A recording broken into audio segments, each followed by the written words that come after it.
Great to be here with this outstanding panel, Prasad, Ravi, and Ryan. Amidst all of you, talk about the education sector. I've been talking about the education sector for a while, and I don't know how many of you have seen is Ace Ventura. I've seen the movie Ace Ventura, Pet Detective. Yeah, so there is a scene in that where Jim Carrey is sitting there. There's some people come to see him, and he looks at them seriously and says, welcome, I'm going to take half an hour, so please wait for me. He goes out, comes back and says again, if I'm not back in half an hour, please wait for me some more. So I think education sector in India is somewhat like that. I think we have all been waiting for the sector to perform and explode, and I'm going to give you some numbers to tell you why, but like Jim Carrey and Ace Ventura, we have been asked to wait some more. Sector itself is enormous. Just to give you a sense of perspective in terms of numbers, we have about 240 million students studying in schools in India. We have about a little under 30 million students studying in higher education institutions. Now, to that, if you add the number of people who are studying or getting trained, we're really talking about a total population of students in India, which is roughly equal to the population of the United States. And you should remember, if I ask you which is the largest, country with the largest population, China, number 2 is India. And let me ask you which is the number 3.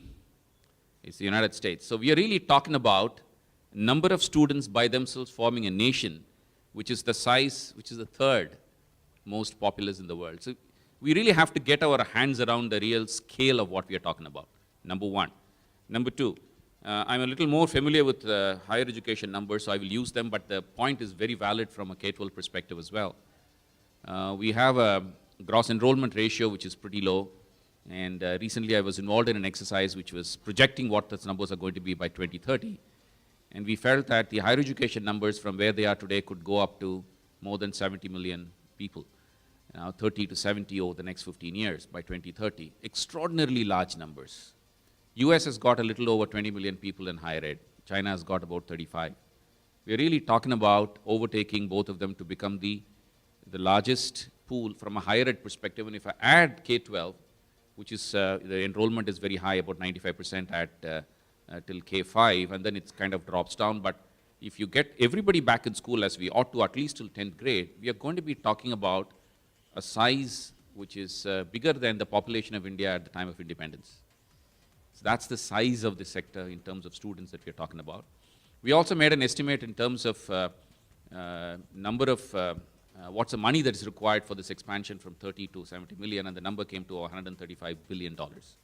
Now this $135 billion is not going to come because the government 800,000 crores to give you money in Indian rupees. So that's not going to happen because the government is going to make make the investments only. It's going to happen because private sector is going to step up and continue to invest. 80 to 90% of all investments in higher education in the professional streams over the last 15 years has been from the private sector. 62% of all enrollment in higher ed is from private sector. So the size of private sector in this is extremely high. When it comes to K-12, the growth of K-12, even though even at K-5 level the enrollments have reached close to 100%, private sector has been growing, which means the public sector has been degrowing. And I think that all tells you the landscape that exists. And I guess most of us know this instinctively. I'm just giving a few numbers to support that around. Now going forward, this entire landscape is going to be driven by, especially because of impact of technology, a completely different approach towards education delivery. So what we're really going to talk about today is 2 things. One is what's really happening to the sector. Is this something that's going to change as we go along? Are the winds of change already here with us? Is the zeitgeist supporting the kind of change that we would all like to see? And then we'll talk about the impact of technology and the opportunities that it potentially could create. And this really 2 things we are going to talk about today, if it's okay with all of you, right? So we are going to spend the next 25 to 30 minutes, 25 minutes or so, discussing some key questions. And then at the end of the day, end of that time, we will open it up for audience interaction. Is that okay with everybody? Right. Good. So let me start the first question with Prasad here. Prasad, we spoke about this before. Everybody is saying that the environment is beginning to change, and you are seeing a momentum that's coming in. Things are beginning to move. Can you just talk about that just a little bit, and also from a perspective of contextualize it for the education sector? Sure, thanks, Anand. I think at a high level, I must say categorically that the mood has changed, and there is generally far more positivity around. In a generic sense, I don't really mean about education per se. So that definitely has changed, and that is largely post-May. But I think the real answer is more nuanced than that, and one has to look at this aspect from two lenses. One is the macro and one is the micro. And at a macro level, I think as a country, because we've got a stable government, a decisive leader, a single party in control, I think all of that everyone knows, and that is what has brought India back into the reckoning. Again, if you superimpose that in a context where a lot of the other emerging nations, a lot of the other BRIC countries are really in a very, very difficult stage. So on a relative basis, India is looking like a shining star. Again, the context is last year or 2 years, Europe has been continuously weak, Japan is weak, China is weakening, BRIC, apart from India, is looking really, really shaky. US has done well. So what has happened is, in fact, because US has done well and the capital markets have done well, a lot of investors have got capital redemptions and money has come back into their hands, and they don't know where to invest. And in that context, suddenly India is looking like this shining star. So that's what explains to a great extent what you're seeing in the public markets, where the markets have really run away. That's the macro. The micro, unfortunately, is not as bright at the moment, because there are a lot of ground level challenges across sectors which need time, which I think government is focused on, but just needs time and effort to solve. So that definitely has not changed. So I would put it in these two contexts. Talking about education per se, and I think again one has not seen enough from the government at the moment to really know what is their thought process. At a high level, I can only say education has been an area of interest for investors and more so people like us.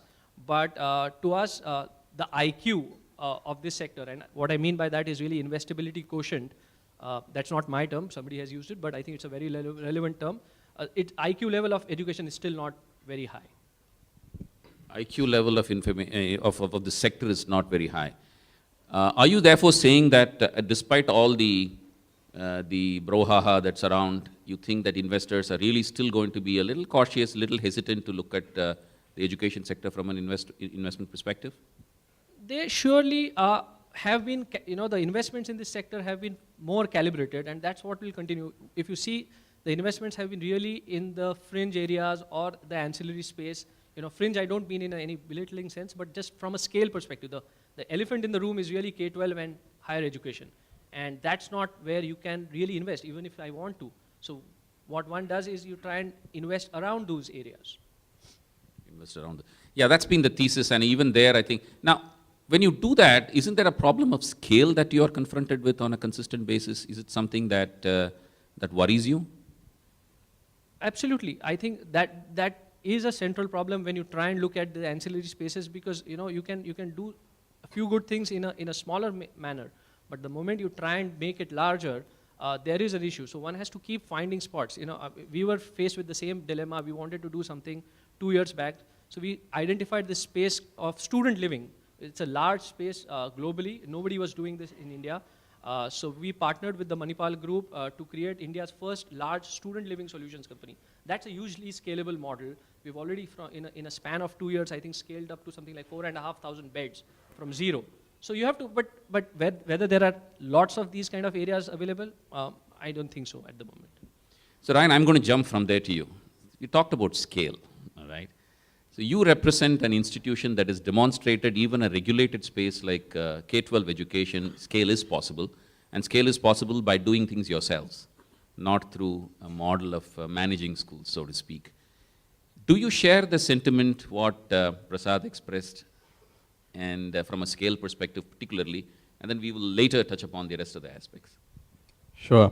Thanks, Anand. Firstly, I want to give all glory to God and thanks to him for this opportunity. Thanks to VC Circle to having me back. It's always a pleasure. And a very good morning to everybody out there.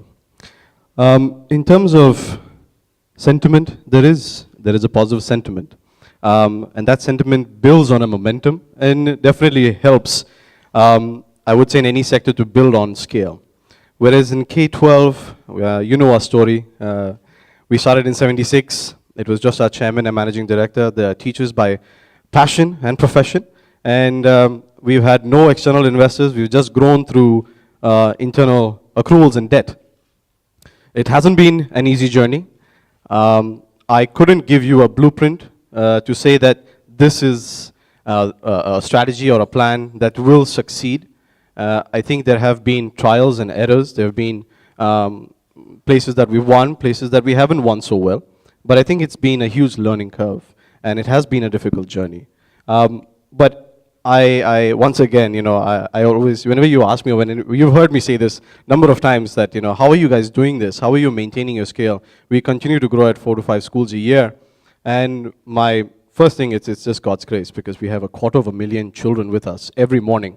I've got 3 of my principals here on the table, and they would tell you, about 3,000 children come into their schools every day and go back home. And Prasad talked about, quotient. For us, the human quotient is really important, because we are with that child, and the age group that we deal with, they're very innocent, they're wonderful, they're pure, but they're very vulnerable as well. So in terms of you talking about scale, it is very easy to go buy land. It's very, I would say, easier to go buy land, easier to go build a building, put the infrastructure in place. It's much harder when a child comes in. How do you deal with a child? Especially in the smaller kindergarten years, coming in, the first day of school, there's a lot of wah, wah, wah. Some of us have 1 or 2 kids at home. It's difficult to handle 1, 2 kids at home. How do you handle 3,000 kids? So it's that human quotient for us that plays at heart, at the core, in terms of when we look at scale. Human quotient. And you're saying the sentiments are changing, but we'll have to wait and watch, is what I'm hearing from you. A friend of mine translated Achhe Din for me, and he said that in English it's called good times. And we know what's happening to the king of good times. So I think we have to, I think there is a somewhere there is a little moral in there. We need to be a little careful. Ravi, I'm going to jump to you now. Let's stay with this theme of investability and scale. Enabling that has to be a regulatory environment that is friendly. Because, like what he pointed out, we are at the periphery. Investments are happening at the periphery, right? Now, O.P. Jindal, you are an example of entrepreneurship happening in the core sector, which is the regulated sector, despite the challenges that are out there. And you could do it possibly because you have a large group supporting you, but it's really not something that can be easily done by an edupreneur, an entrepreneur in education coming from, not from a large, very, very difficult to do. What do you think is happening to the regulatory space, and how do you see that playing out as things, go by, as we move forward? Thank you, Anand.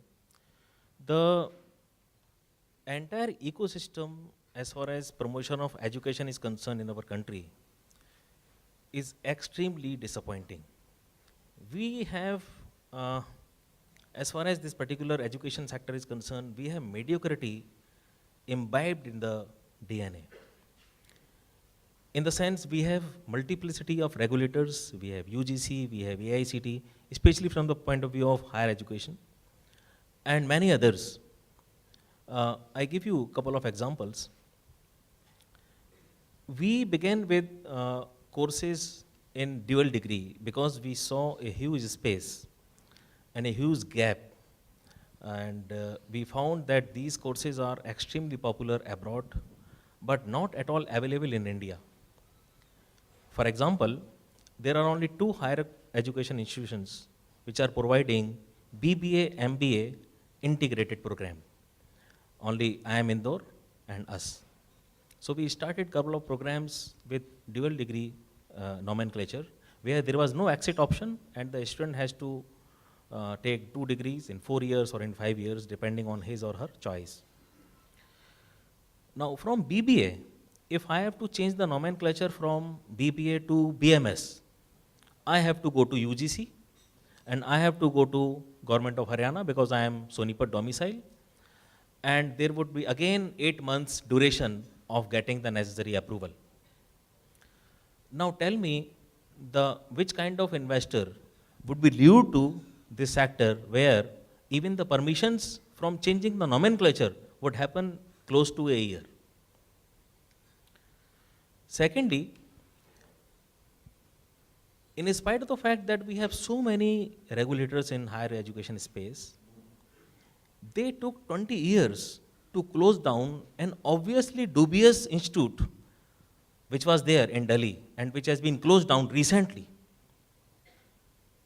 So these factors are quite disappointing and dampening to the investing sector as far as education space is concerned. Ravi, I'm going to interrupt you for just a moment. You've got a good point there. So regulators are the alphabet soup and the fact that they take a long time. I'll ask you a slightly different question. Do we really need regulators? Then there will be there won't be any 20-year delay, right? There are a couple of examples and live examples. One in Chennai, they started with 1-year program imparting PG diploma in management, and it was not AICTE approved, the regulator for higher education and management space. And the program went so well that they attracted about 10,000 odd applications for 300 seats. And the number of applications went up to, I think, 30,000 now. And the second, a very small institute based out at Gurgaon, they started 2 years energy program without any recognition either from UGC or AICTE, and their first batch, their maiden batch, got placed at about 1 million average package. So as Anand has raised this point, I believe that we can touch sky even if without regulation. But there is a need of some super regulator, or maybe in K-12 space and higher space, 2 sets of regulation, but not many, which we have these days. State regulations and the central regulation, then we have super regulator like UGC, AICTE. This is what I mean to say. There may be some amount of regulation, but players should be given certain amount of free hand, at least to change the nomenclature, or to decide the duration, whether 3 years or 4 years. UGC has no business to tell me what do I do in business education. So I completely agree. There has to be regulation. I think without regulation, there will be complete chaos, but it has to be much simpler. The only parallel that I can take is Bill Gates dropped out of college to build Microsoft. That doesn't mean that every company that gets built has to be done by a college dropout. I think then we won't have this conversation sitting here, all of us. I think that's the point. Now, I'm going to just jump from there and ask you to stay on another topic, Ravi, which is, let's say the regulators have simplified themselves. Let's say that things have opened up. And there is a completely new opportunity to start delivering education very differently than what is being done so far, right? Prime Minister referred to MOOCs in his speech. We have the MHRD has announced SWAYAM, which is the India MOOC initiative. IIT Bombay is going to be driving it. There are a bunch of things that are happening out there from a perspective of use of technology. I don't want us to get caught on MOOCs, but generally speaking, are new opportunities being created? Are they visible? From a perspective of use of technology, and that, the change in delivery environment, the ethos, because of use of technology. If you can just mention from a higher ed perspective, and Ryan, I'm going to come to you after that from a K-12 perspective. This is absolutely correct. Our lives are affected by 5 screens. One is mobile, second is tab, third is my desktop, fourth is television, and fifth is cinema screen, which has come down drastically over a period of time. Out of these, our lives are affected by 2 screens primarily, our mobile and my desktop. Now the idea was, how can we reach to at least to these 2 screens in a fashion that they are cost friendly and the user friendly. Coursera is a live example. They have about 2,500 downloadable, absolutely free courses, right from principles of physics to quantitative finance to principles of anthropology and to whatnot. Some of the best professors of the best universities are making their lectures visible, available to general public. And if you pursue them religiously, they end up with a certificate.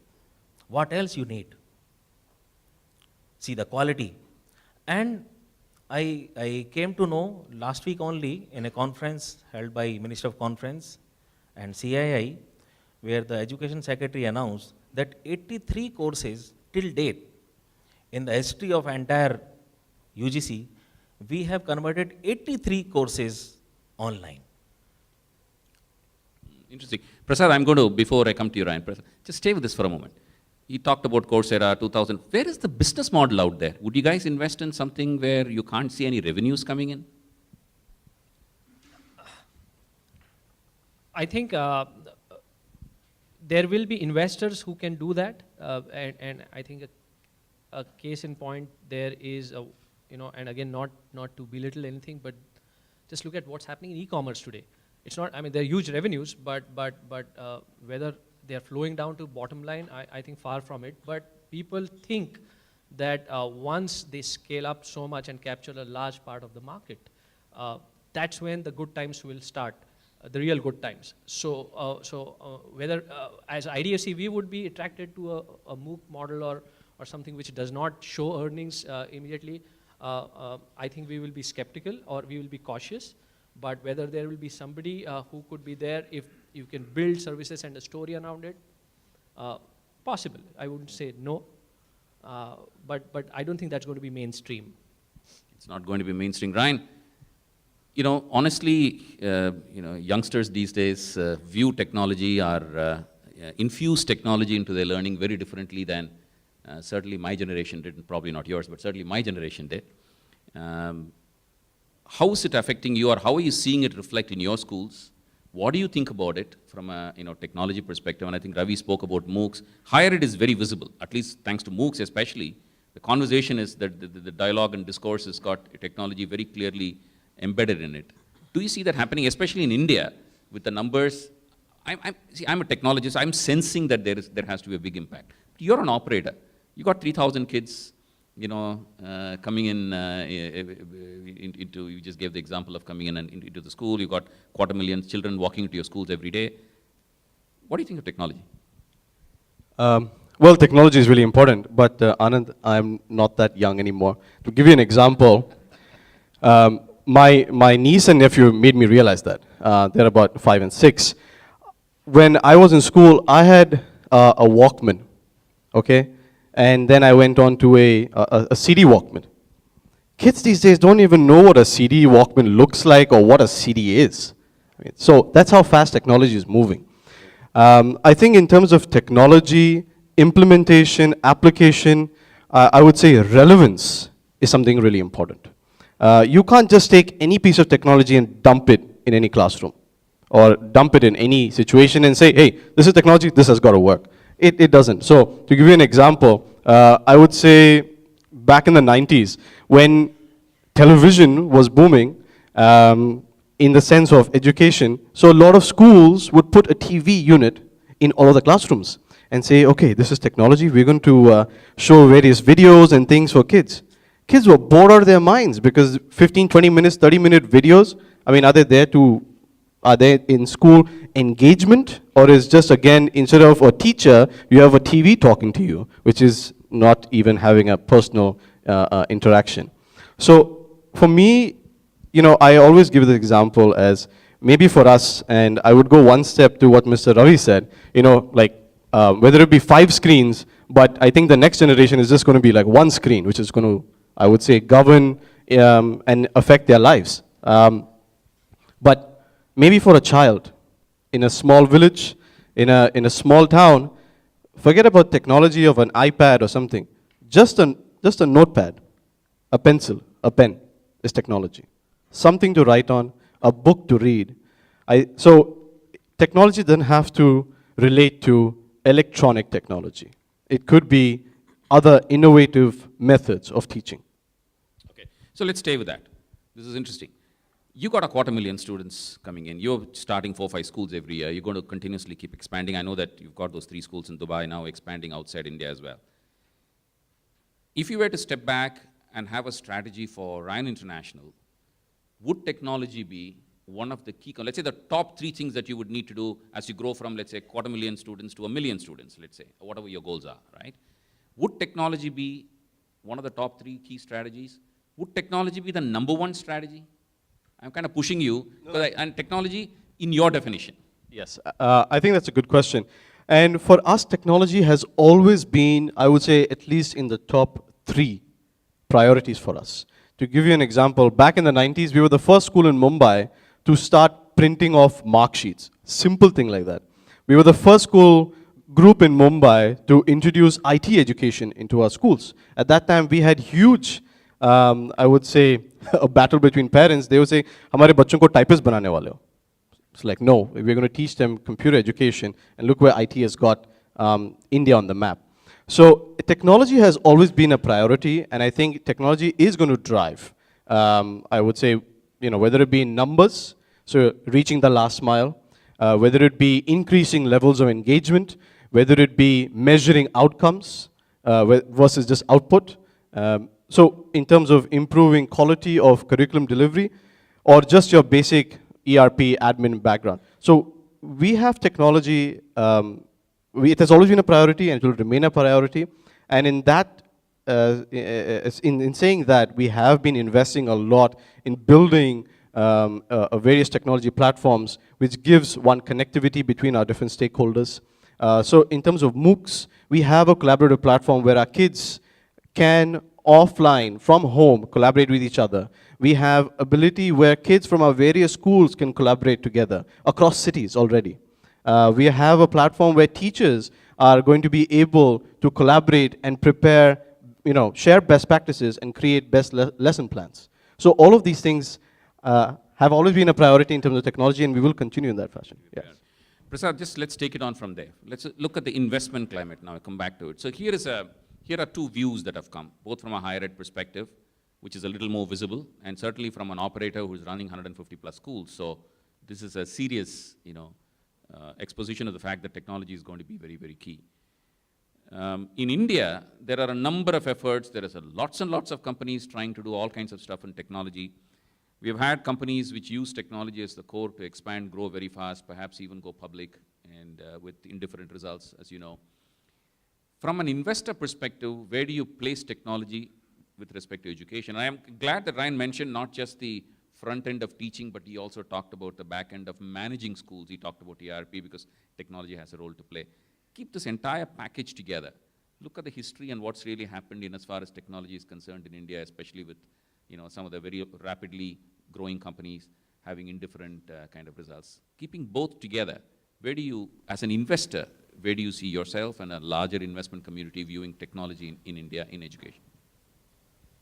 I think when we look at technology as investors, I think that's, it's more as an enabler, that's not the central theme.